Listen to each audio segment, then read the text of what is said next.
Nature mantra BP sugar thyroid reversal nature మంత్రతో సాధ్యం.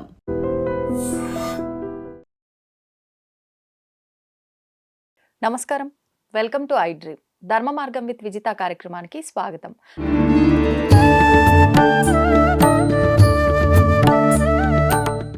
నమస్తే అండి. నమస్కారం అండి. అయితే మనకు ముఖ్యంగా కార్తీక మాసము అని అంటే ఆధ్యాత్మికమైన మాసము అని చెప్పొచ్చు. మనకున్న ఈ 12 మాసాల్లో ముఖ్యమైన మాసాలు 4 తీసుకుంటే దాంట్లో విశేషమైనది కార్తీక మాసం కూడా. ఎక్కువగా పూజలు, ఆరాధనలు ఇవన్నీ చేస్తూనే ఉంటాము. కానీ స్వామి అనుగ్రహం కలగాలి అని అంటే క్షేత్ర దర్శనము, నది స్నానాలు కూడా ముఖ్యం అంటారు. మరి ఈ క్షేత్ర దర్శనాలు అని అంటే విశేషంగా ఏ క్షేత్ర దర్శనాలు చేస్తే స్వామివారి అనుగ్రహం ఉంటుందో తెలియజేయండి. తప్పకుండా అండి. మనం ఈశ్వరుడు అనగానే కాశీ ప్రధానమైన క్షేత్రం, గంగా. అందుకనే ఈశ్వరుడు అంటే చర్మంతో తొడుక్కున్నటువంటి వాడు మన పృథ్వీతత్వానికి, మన మూలాధారంలో ఉండేటువంటి వాటన్నిటినీ రెక్టిఫై చేసుకోవడం కోసం, మనకి స్థిరత్వం కలగడం కోసం. అక్కడ పోతే ఏం ప్రయోజనం అనేది మనం మొదటే తెలుసుకొని అక్కడ దాకా క్షేత్రానికి వెళితే ఆ ప్రయోజనాన్ని, మనం ఆశించిన ప్రయోజనాన్ని పొందగలుగుతాం. అందుకని అది గంగ పవిత్రం. అంటే మన స్వాధిష్టాన చక్రం, నారాయణ అన్నా కూడా గంగే, అంటే జలం. నారాయణ అంటే జలం. అసలు దాని అర్థం ఒక అర్థం ప్రధానమైంది జలము. అంటే మీ దేహంలో జలం ప్రధానంగా చూసుకోండి, సఫిషియెంట్గా మినిమం 2 లీటర్స్ పాటు. నేను గంగ దాకా పోలేని వాళ్ళు ఇక్కడే ఆ గంగా తీర్థం వేరే వాళ్ళ ద్వారా తీసుకుంటాం కాబట్టి దాన్ని మనం జలంలో కలుపుకొని కూడా ప్రోక్షణ చేసుకొని గంగేశ, యమునేశ, గోదావరి అని అన్ని నదుల పేర్లు చదువుకొని మనం ఇక్కడే పవిత్రంగా ఈ కార్తీక పౌర్ణమి రోజు కానీ విశేషమైన రోజులలో మనం చేయొచ్చు. సాధ్యమైనంత వరకు వెళ్ళగలిగిన వాళ్ళైతేనే, వయస్సు ఉండి ఎవరిని ఇబ్బంది పెట్టకుండా శరీరం సహకరించినప్పుడే ఈ కాశీ యాత్ర కానీ, లేదా మనకి దగ్గరలో శ్రీశైలం కూడా వెళ్ళొచ్చు. వీటి గురించి మనం మాట్లాడదాం. అందుకని మొదట కాశీలో ఒకప్పుడు నడిచే ఈశ్వరుడు అని, మరి మనిషి ఈశ్వరుడు పాపం నడిచి ఒక మానవ రూపంలో వచ్చి వాళ్ళ కష్టసుఖాలన్నీ తీర్చిన రోజులు ఉన్నాయి. అవునా? 280 సంవత్సరాలు గెజిట్లో మరి బ్రిటిష్ వాళ్ళే రాసి పెట్టారు. 1607 నుంచి 1887 వరకు త్రైలింగ స్వామి అనబడేటువంటి మహానుభావుడు కాశీలో నడయాడే ఈశ్వరుడు. ఆ రోజుల్లో మొట్టమొదట ఈయన దగ్గరికి వెళ్ళి దర్శనం చేసుకొని కష్టసుఖాలు మాట్లాడుకున్నాక అప్పుడు అసలైన క్షేత్ర దర్శనం చేసేవాళ్ళు. కానీ ఇప్పటికీ త్రైలింగ స్వామి సజీవంగానే ఉన్నారు అంటారు కదా. పంచగంగా ఘాట్లో నేను వెళ్ళి చూసి వచ్చా. పంచగంగా ఘాట్లో ఆయన సమాధి ఉంటుంది, ఆయన శివలింగం ఉంటుంది, మంగళచండి అమ్మవారి స్వరూపం ఉంటుంది. అందుకని కాశీ వెళ్ళినటువంటి వాళ్ళు తప్పకుండా పంచగంగా ఘాట్ దాకా వెళ్ళగలిగితే మన ఈశ్వరానుగ్రహం తప్పనిసరిగా కలుగుతుంది. ఇంకా కాశీ విశేషత చాలామంది తెలుసు, ఎన్నో రకాలుగా ఉంది. కానీ అంత దూరం కూడా మనం పోలేనటువంటి వాళ్ళు ఇక్కడ మనకి 5 క్షేత్రాలు ఉన్నాయి, శైవ క్షేత్రాలు. భూతత్వానికి సంబంధించినటువంటిది కంచి, జలతత్వానికి సంబంధించింది జంబుకేశ్వరం, మూడోది అగ్నితత్వానికి సంబంధించింది అరుణాచలం, వాయుతత్వానికి సంబంధించింది కాళహస్తి, ఆకాశానికి సంబంధించినటువంటి చిదంబరం. ఈ 5 క్షేత్రాలు కూడా మనకి దక్షిణ భాగంలో మనకి దగ్గరలో ఉన్నాయి. అంటే మీకు ఏ ప్రాబ్లం ఉంది దేహంలో, వాళ్ళు దానికి సంబంధించింది వెళితే చాలా మంచిది. అందుకోసం వాళ్ళు ఋషులు తపస్సు చేసి ఈ 5 రకాలైన మనిషికి కలిగేటువంటి అవసరాల కోసం తీర్చడానికి పెట్టారు. పంచభూతాలు మనలోనే ఉన్నాయి, అవి బ్యాలెన్స్ 5 గ్లాండ్స్ గా ఉన్నాయి. అవును. గొనాల్డ్ గ్రంథి, అడినల్ గ్లాండ్, తర్వాత ప్యాంక్రియాసిస్, థైమస్, థైరాయిడ్, పిట్యూటరీ. మనం ఇక్కడ సమస్యలు ఉన్నాయండి అంటే దీనికి సంబంధించినటువంటి క్షేత్రాన్ని మనం దర్శించాలి. ఈ శిరోభాగానికి సంబంధించింది, తిరుపతి కూడా శిరోభాగానికి సంబంధించింది. అందుకని శ్రీశైలం మూలాధారానికి సంబంధించింది. అందుకని చిదంబరం ఉంది కదా, అది ఆకాశ తత్వానికి సంబంధించింది. అందుకని ఈ ఆకాశం అంటే ఈ విశుద్ధి నుంచి పైదంతా కూడా ఆకాశమే. అందుకని మన సమస్య ఏంటి, ఏ క్షేత్రాన్ని దర్శనం చేయాలి, దానివల్ల మనం ఉపయోగం పొందొచ్చు. మన ఫ్యామిలీలో పర్సన్స్ కూడా వాళ్ళకి ఆ నమ్మకం విశ్వాసం కలుగుతుంది. అవును. ఆ రకంగా చూపించాలి. తర్వాత శ్రీశైలం వెళ్తున్నారు. శ్రీశైలం వెళ్తే మనం ఒక గురువు ద్వారా, ఒక తెలిసినటువంటి వ్యక్తి ద్వారా, స్థల పురాణం తెలిసిన వ్యక్తి ద్వారా వెళ్తే చాలా మంచిది. మేము ఎప్పుడు వెళ్ళాం ఓ గురువు ద్వారా వెళ్ళాం. మేము కూడా మా గురువు ద్వారా చాలా కాలం నుంచి వెళ్ళడం జరిగింది. అంటే దర్శనం చేసుకోవడం కన్నా స్థల పురాణం తెలుసుకోవడం వల్ల ఎక్కువ చాలా ఫలితం ఫలితం ఉంటుందంటారా? ఉంటుంది. తెలిసిన వాళ్ళు ఎవరైనా కావచ్చు. మీ ఎల్డర్లీ పర్సన్స్ అంతా కూడా మీకు గురువులే, గురు సమానులే. అవును. ఎందుకంటే అందరికీ ఓం నమ శివాయ అనేటువంటి ఈ పంచాక్షరి మంత్రాన్ని ఉపదేశం పొందొచ్చు. మీరు తీసుకెళ్ళిన వాళ్ళ ద్వారా ఆ స్థానంలో పొందితే ఇంకా మంచిది. అక్కడ మీరు కూర్చొని జపం చేసినా, ఇలా శ్వాస ద్వారా ఆ ఓంకారాన్ని తీసుకోవడం, శ్వాస ద్వారా ఆ ఓంకారాన్ని వదలడం. అందుకని ఆ క్షేత్రాలు ఉన్నాయి, యోగం కోసం ఉన్నాయి. మనకి మన లోపల ఉన్న మనోమయ అన్నమయ కోసం ఒకటే మనకు కనిపిస్తోంది. జీవితాంతం దీన్నే అనుకుంటున్నాం. కానీ మన లోపల ఈ కార్తీక మాసంలో ఈ క్షేత్ర దర్శనాల్లో మన విశేష ఫలితాలు ఏం కలుగుతాయండి అంటే, మనోమయ కోసం, తర్వాత విజ్ఞానమయ కోసం, ప్రాణమయ కోసం, ఈ 3 కోశాలు వికసించబడతాయి. స్పృహ కలుగుతుంది మనకి. మనం కేవలం శ్వాస ఉచ్ఛ్వాస నిశ్వాసే కాదు, మనలో పంచ ప్రాణాలు ఉన్నాయి, ఇంకా 3 ఊర్ధ్వముఖంగా ప్రయాణం చేసే ప్రాణాలు ఉన్నాయి. ఈ మనం తీస్తున్నంతసేపు అధోముఖంగానే ప్రయాణం చేస్తున్నాం. అందుకనే మరి సంపూర్ణ ఫలితాన్ని మానవ జన్మ పొందటం లేదు. అందుకని శ్రీశైలంలో మహిమాన్వితమైనవి 5 ఆశ్రమాలు ఉన్నాయి. ఆ 5 ఆశ్రమాలు ఉన్నాయి. తర్వాత శ్రీశైల క్షేత్రంలోనే మనం ఈశ్వర దర్శనం అయిన తర్వాత అమ్మవారి దర్శనానికి వెళ్ళే మధ్యలోనే మనకి 8 లింగాలు ఉంటాయి. ఒకప్పుడు పంచపాండవులు ప్రతిష్ఠించారన్నారు. పంచపాండవులు ఆయా ఆశ్రమాల్లో అయితే ఉన్నారు. మరి ఇది ఎవరు ప్రతిష్ఠించినా మీకు మాత్రం 8 శివలింగాలు కనపడతాయి ఒకే వరుసలో. అక్కడ ఇప్పుడు లోపల వెళ్ళడం ఎక్కువసేపు నిలబడలేకపోవచ్చు, కానీ ఇక్కడ మాత్రం మీరు స్వయంగా మీరు జలాన్ని తీసుకెళ్ళి అభిషేకం చేసుకోవచ్చు. అంత అవకాశం ఇచ్చాడు ఈశ్వరుడు. ఆ 8 ఏంటంటే పృథ్వీలింగం, జలలింగం, అగ్నిలింగం, వాయులింగం, ఆకాశలింగం, సూర్యలింగం, చంద్రలింగం. చూడాలి, సూర్యలింగం సూర్యుని వైపు తిరిగి ఉంటుంది నంది కుడివైపు, చంద్రలింగం ఎడవైపు వైపు తిరిగి ఉంటుంది. మరి అవి దర్శించడానికి వెళ్ళాలి. అంతేగాని మనకేదో సెలవు దొరికిందని అందరున్న రెస్ట్లో వెళ్ళడం రావడం, ఒక గంటలో వెళ్ళడం రావడం, దానివల్ల ఏం ఉపయోగం? నిజం. ప్రశాంతంగా వెళ్ళండి, జనం తక్కువగా ఉన్నప్పుడు వెళ్ళండి. ఈ 8 లింగాలు పృథ్వీ, జలము, అగ్ని, వాయువు, ఆకాశం, సూర్య, చంద్ర, ఆత్మలింగం ఉంది. పేరు ఆత్మలింగం ఉంది స్పష్టంగా. అంటే ఈ జన్మ దేనికి వచ్చింది? ఆత్మను తెలుసుకోవడానికి వచ్చింది అని చూపిస్తోంది ఆత్మలింగం. మనని మనం తెలుసుకోవడానికి. ఎప్పుడు ఈ 5 గురించి పంచాక్షరి మంత్రం ద్వారా ఈ 5 క్రాస్ అవ్వచ్చు. దేని ద్వారా? ప్రాణాలను ఉపయోగించుకొని. మనం ఎప్పటిదాకా కర్మను ఉపయోగించుకొని కర్మేంద్రియాలతో చేస్తున్నాం. కానీ మీరు జ్ఞానేంద్రియాలను ఉపయోగించుకోండి. మీ ప్రాణాన్ని ఉచ్ఛ్వాస నిశ్వాసాలను ఉపయోగించుకోండి. అంటే కర్మేంద్రియాలతో అయితే తెలిసి తెలియక తప్పులు జరుగుతాయేమో, కానీ జ్ఞానేంద్రియాలతో అయితే మిస్టేక్ జరగవు. తర్వాత ఈ సత్కర్మ వల్ల మీ వరకే ప్రార్థన తీరుతుంది.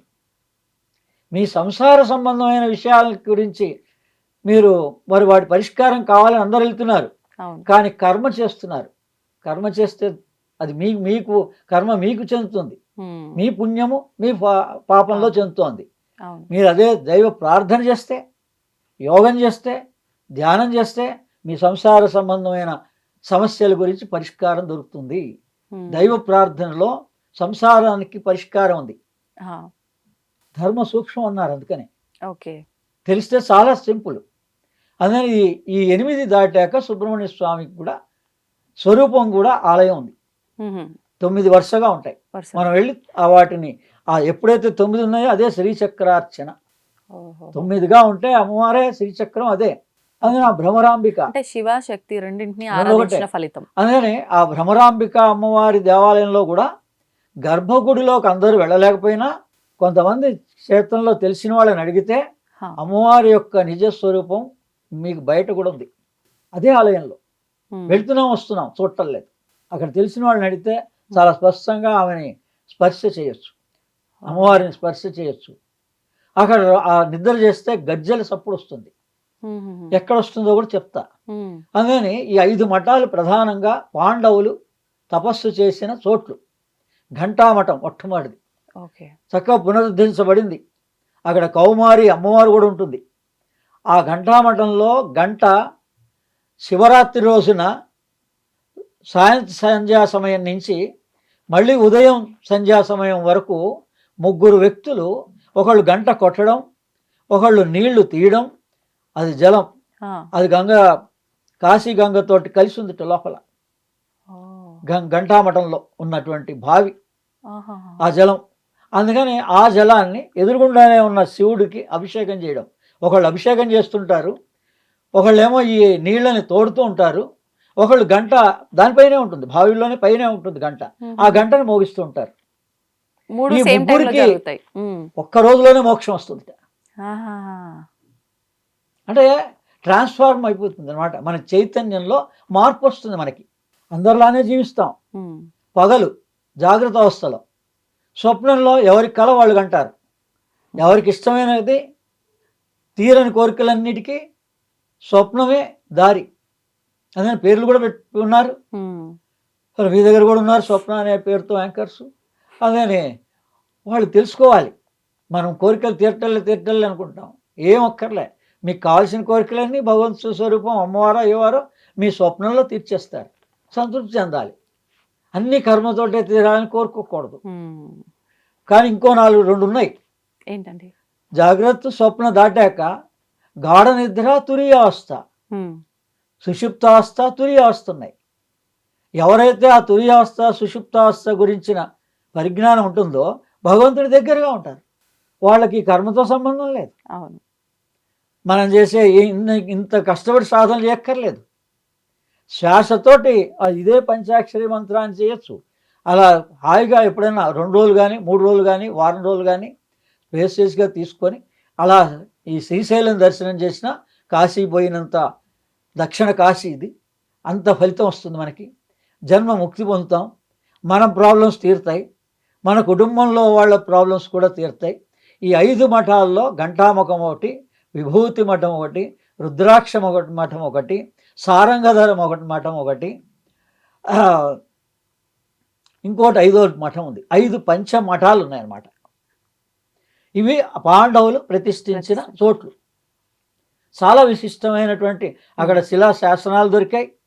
భీమశంకర మఠం 5వది, భీమశంకర మఠం. మీరు ఆరంభం ఎక్కడి నుంచి చేయాలి? ఘంటామఠం దగ్గర నుంచి వెళ్ళడం. అన్ని 2 కిలోమీటర్ల పరిధిలోనే ఉంటాయి. మీరు చక్కగా నడుచుకుంటూ వెళ్ళొచ్చు శ్రీశైలంలో. ఆ తర్వాత ఎన్నో ఔషధాలు దొరుకుతాయి, తైలం దొరుకుతుంది. మనకు కావాల్సిన దేహానికి సంబంధించిన సమస్యలన్నిటికీ ఈ స్త్రీ సూక్తంలో, పురుష సూక్తంలో ఏం చెప్పారు మనకి? అమ్మవారు అంటే భ్రమరాంబిక అంటున్నాం, అమ్మవారి దర్శనం అంటున్నాం. అమ్మవారు ఆ ఘంటామఠంలో కానీ ఈ మఠాల్లో కానీ మీరు నిద్ర చేస్తే రాత్రిపూట గజ్జల శబ్దంతో వినిపిస్తుంది. అదే అమ్మవారి దర్శనం. ప్రతి ఒక్కరికి ఎవరికైనా మన శ్రద్ధా విశ్వాసంతో మనం సాధన చేసుకుంటే మనకి వినిపిస్తుంది, ఎవరికైనా. తర్వాత అక్కడ ఈ ఘంటామఠంలో లేకపోతే ఈ 5 మఠాల్లో మనం సాధన చేస్తే గాల్లో తేలగలిగేటువంటి సిద్ధులు కూడా ప్రాప్తిస్తాయి. కానీ దానికి చాలా సాధన అవసరమేమో. చాలా ఏం అవసరం లేదండి. గట్టిగా 6 నెలలు సాధన చేసినా, ఈ 4 నెలలు సాధన చేసినా, కార్తీక మాసం చెప్పాం కదా, కార్తీక మాసం 3 నెలలే, మనకి 3 నెలలే. గురువులకి పీఠాధిపతులకి చాతుర్మాసం అండి, సామాన్యస్తులకి 3 నెలలే.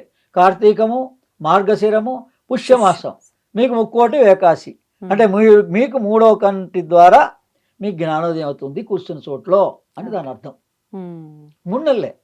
3 నెలలు మీ వృత్తి మీరు చేసుకోండి 8 గంటల పాటు. కానీ రాత్రి ఎక్కువ ఉంటుంది కాబట్టి సాధన రాత్రి ఇవ్వండి.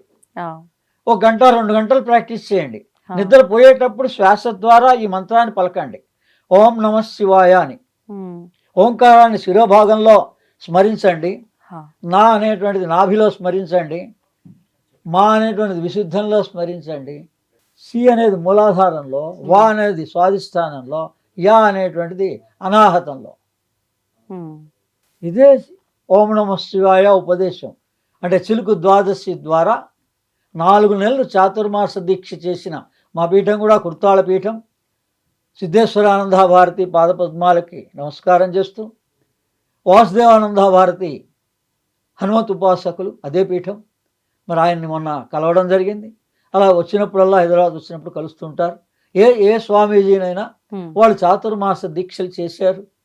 అందుకని వాళ్ళ ఫలితం విశేషంగా ఈ ఏకాదశి ద్వాదశి రోజున మనకు ఉపదేశ ప్రకారంగా మాట ద్వారా, మాటే మంత్రం అంతే.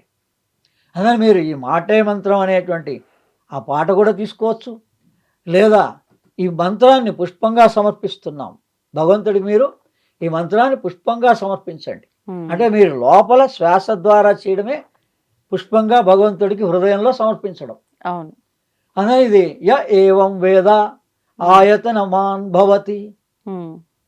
య ఏవం వేద ఆయతనమాన్ భవతి అంటే ఈ విధంగా ఈ ఓంకారం అక్షర పరబ్రహ్మం పంచాక్షరి మంత్రం యొక్క రహస్యాన్ని ఎవరైతే తెలుసుకున్నారో వాళ్ళంతా ముక్తి మోక్షం పొందుతారు అని దాని అర్థం. అంటే ఈ వేద రహస్యాన్ని, అక్షరం అంటే క్షరం కానిది, నాశనం లేనిది ఈ సృష్టిలో ఏముంది? శబ్దమే, శబ్ద బ్రహ్మము, అదే ఓంకారం. అదే భగవద్గీతలో అక్షర పరబ్రహ్మ యోగము అని ఇచ్చారు. ప్రామాణికం ఉంది మనకి, వేద ప్రామాణికం ఉంది. అందుకని పంచాక్షరి ఎవరైనా మనం ఆచరించి మన పిల్లలకి మనం ఉపదేశం చేయొచ్చు. పెద్దల ద్వారా మనం స్వీకరించవచ్చు.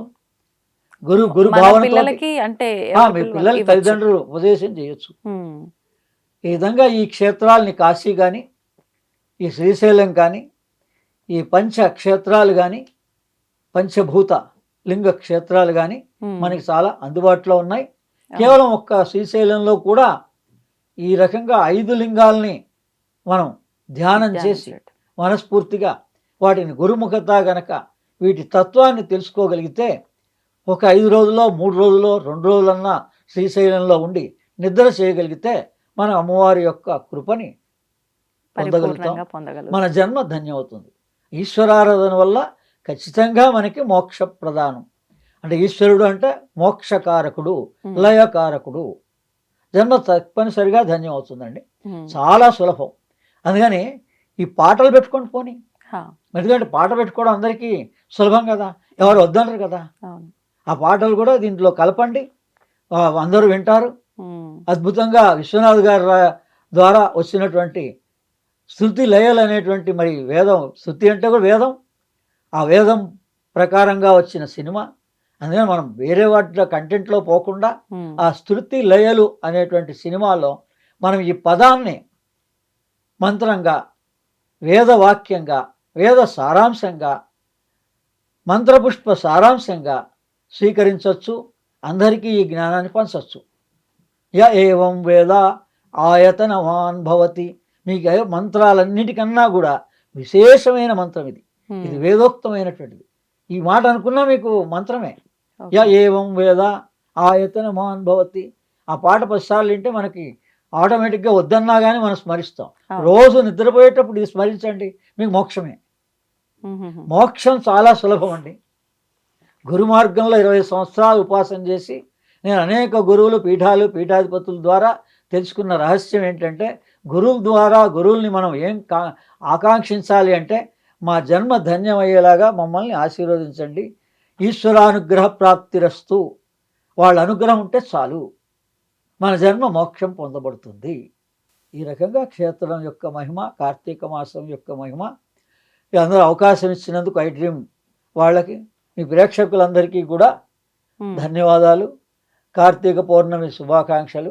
ఓం సహనా భవతు, సహనో భునస్తు, సహ వీర్యం కరవావహై, తేజస్వినావదీతమస్తు, మా విద్విషావహై. ఓం శాంతి శాంతి శాంతి. తవ్వండి, తవ్వుతూనే శివలింగం. సరే, దాన్ని అట్లా కప్పేసేయండి, చూపించదండి.